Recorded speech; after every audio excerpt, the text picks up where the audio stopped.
ஏன் எனக்கு பர்த்டே வருதுல்ல, இன்னைக்கு என்ன கிஃப்ட் தர போற? கிஃப்டா? புது மொபைல் வாங்கிக்கிறியா? வேணாம். தங்க மோதிரம், மோதான் இருக்கே, வேணாம்.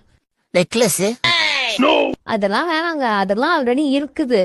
கிஃப்டனா என்ன, ஏதாவது சர்ப்ரைஸ் பண்ற மாதிரி கொடுக்கணும். அந்த பார்த்த உடனே நான் ஷாக் ஆகணும். என்கிட்ட இது வரைக்கும் இல்லாதது, நான் எதிர்பார்க்காத ஏதாவது நீ கிஃப்ட் கொடுக்கணும். அப்படின்னா டிவோர்ஸ் தான் கொடுக்கணும். நம்ம சொந்தக்காரனே எல்லாம் ஹோம் தியேட்டர் மாதிரிங்க. நாம ஒரு விஷயத்த சொன்னா அது அப்படியே நாலா பிரிச்சு நாலா பக்கமும் சொல்லுவாங்க.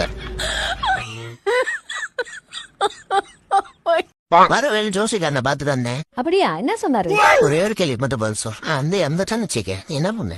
ஐயோ, என்னால இருக்க முடியாது, உன் கூடயே நானும் வந்துடுவேன். அதான் அவனும் சொன்ன செத்தாலும் தனியா அவனை விடாதுன்னு. இனிமேல் குடிக்க மாட்டான்னு சொல்லிட்டு நேத்து நைட் எது குடிச்சிட்டு வந்த? நீதானா என்னை ஊத்தி வைக்கிறதுக்கு பாட்டில் இல்லைன்னு சொன்னேன், அதனாலதான் குடிச்சேன்.